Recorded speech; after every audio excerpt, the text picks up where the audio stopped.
conduzir você a uma reflexão. O Espírito Santo hoje, ele colocou muito no meu coração a necessidade de ser útil, não de ser importante, não de ser brilhante, não de ser vaidosa na pregação do sermão, mas o Senhor colocou no meu coração um clamor e Ele disse: ore para que você seja útil.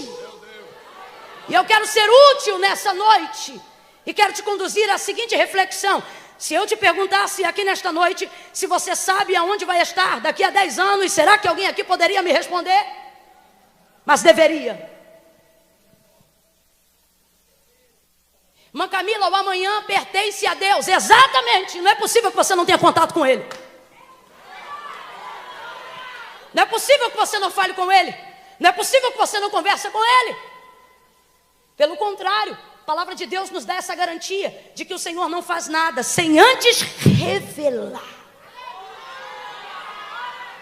aos seus santos profetas. Eu vou até tentar limar os profetas e vou dizer aos seus santos, porque já vi Deus também revelar muita gente que não era para ser compartilhada, mas não deixou de ser revelado. Quem é que já teve sonho que Deus falou e Deus mostrou e disse: não conta? Ou gente que já teve uma visão e viu e Deus falou: estou mostrando para você.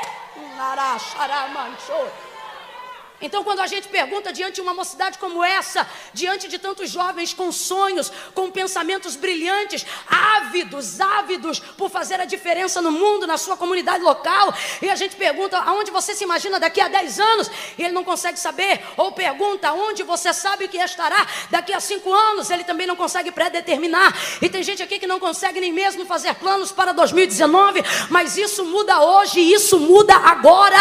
Nós não viemos aqui cumprir uma agenda, nós não viemos aqui estabelecer um protocolo no calendário. O Senhor nos trouxe aqui para cumprir o que disse que faria a Israel, para cumprir aquilo que falou o profeta Jeremias, para cumprir o que também foi dito a Isaías: clama a mim e responder-te-ei e anunciar-te-ei coisas grandes. Vem comigo e diga: é grande. Não, diga forte: é grande.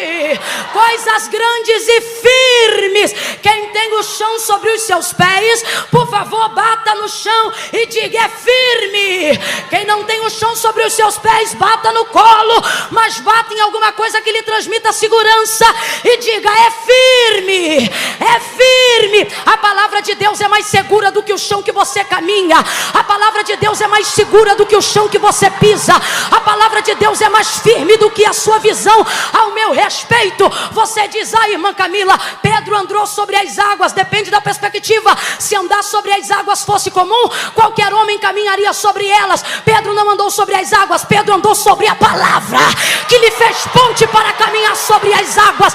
A palavra de Deus é firme, a palavra de Deus é segura. Irmã Camila, o que você veio dizer? Eu vim dizer que para um futuro de descontentamento, eu vim dizer que para um futuro cercado de dúvidas, gente que está aqui ao estilo: eu não sei onde eu vou estar, eu não sei o que eu vou fazer, eu não sei o que Deus quer de mim, eu ainda estou tentando descobrir o meu chamado. Deus te trouxe hoje aqui para te dizer: jovem, menino, menina, levanta-te. O que eu tenho para você é seguro, o que eu tenho para você é firme, o que eu tenho para você é uma palavra, o que eu tenho para você é uma palavra. Nós estamos debaixo de uma revelação. Não é uma revelação de quem comeu e dormiu de barriga cheia. Não é uma revelação de quem ficou pirado e agora está tendo um comportamento esquizofrênico dentro do ambiente eclesiástico, dizendo que Deus está falando quando Deus não disse nada. E esse não é o pior, ele não é o falso profeta, é o esquizofrênico. Ele acredita que é Deus que está falando. E ainda tem os falsos profetas. Só que nós temos uma revelação, e o crivo dessa revelação está na palavra. Então nós estamos debaixo dessa palavra. E tem gente aqui preocupado com o futuro, porque quando vê que tudo que tem é uma palavra, acha que não tem o bastante. Você tem uma promessa e você cai o semblante: ah, tudo que eu tenho é uma promessa. Eu não tenho carro, eu não tenho casa, eu não tenho faculdade, eu não tenho nível superior, eu não terminei o ensino médio, eu não concluí o ensino fundamental, eu não tenho namorado, eu não tenho trabalho.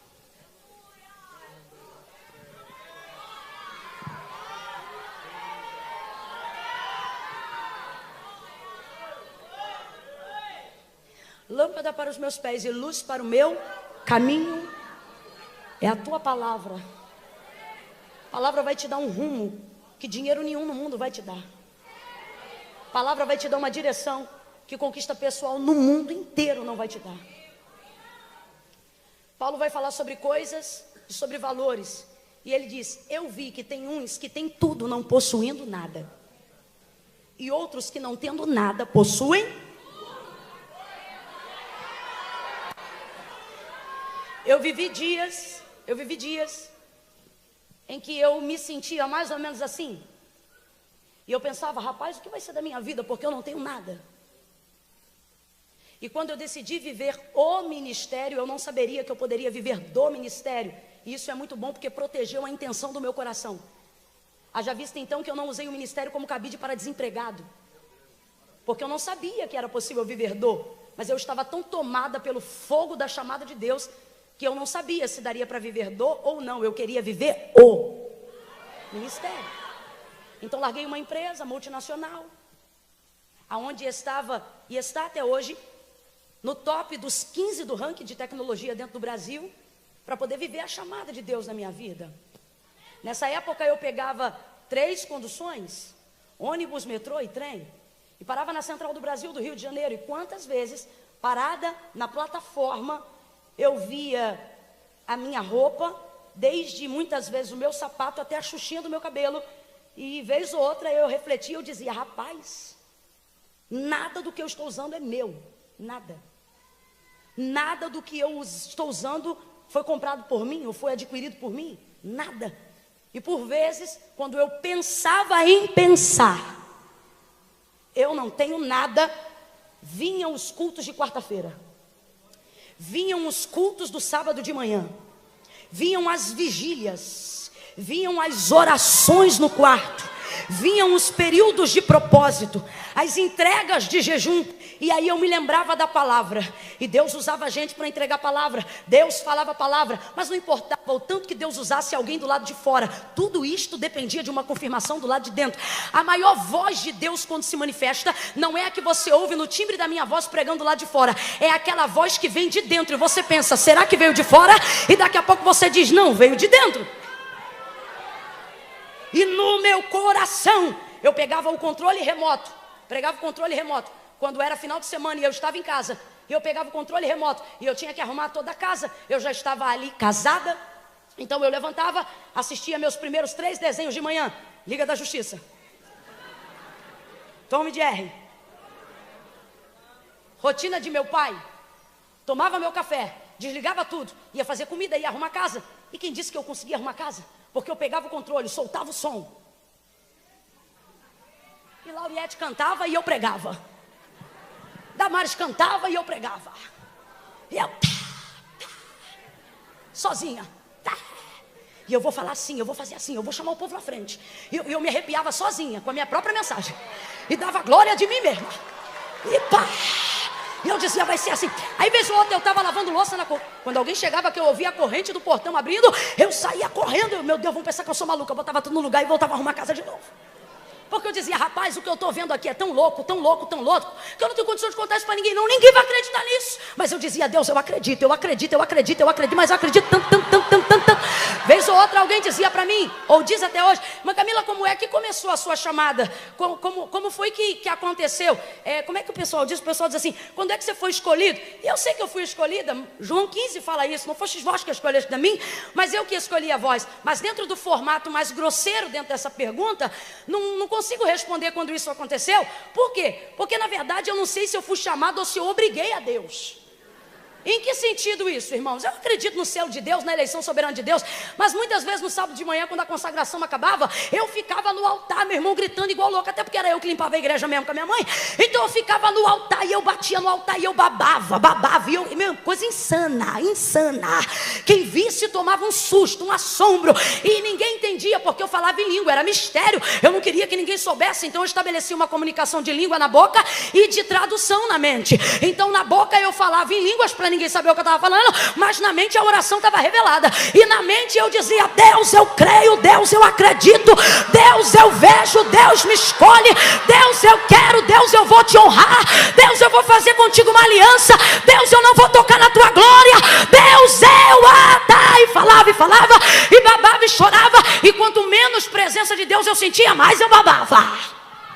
Mas eu chorava, e era assim durante um tempo, insistindo. Vez ou outra eu estava recebendo alguém em casa, ou meu marido na sala fazendo alguma coisa, e eu lavando louça. Daqui a pouco eu chapava numa gargalhada louca, sozinha. Era conversa, eu e Deus na cozinha. Deus dizendo para mim, sozinha, vou te levar em tal lugar.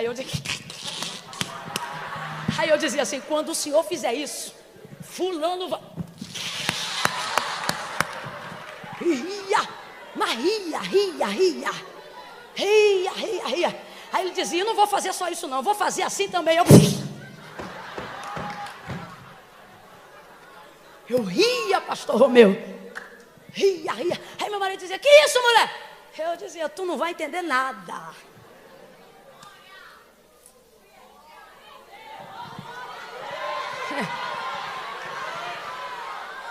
Para de olhar o que você não tem. Sabe por quê? O que você não tem, dinheiro pode dar para qualquer um. Agora o que você tem não se compra nem sendo milionário. Você tem uma palavra, levanta a tua mão porque eu estou ministrando sobre a tua vida.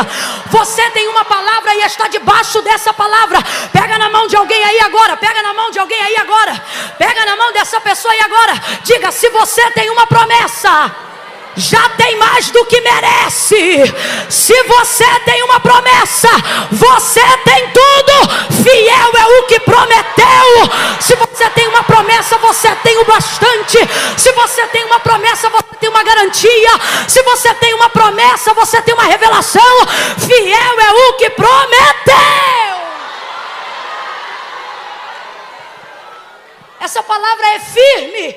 Essa palavra é segura, e você tem que parar de agir com um comportamento em de que você só tivesse a palavra e isso não fosse o bastante. O autor da carta aos Hebreus vai falar abertamente sobre isso, e ele vai dizer, porquanto céus e terra não foram criados por prova aparente do que se vê, mas foram criados pelo poder da sua palavra.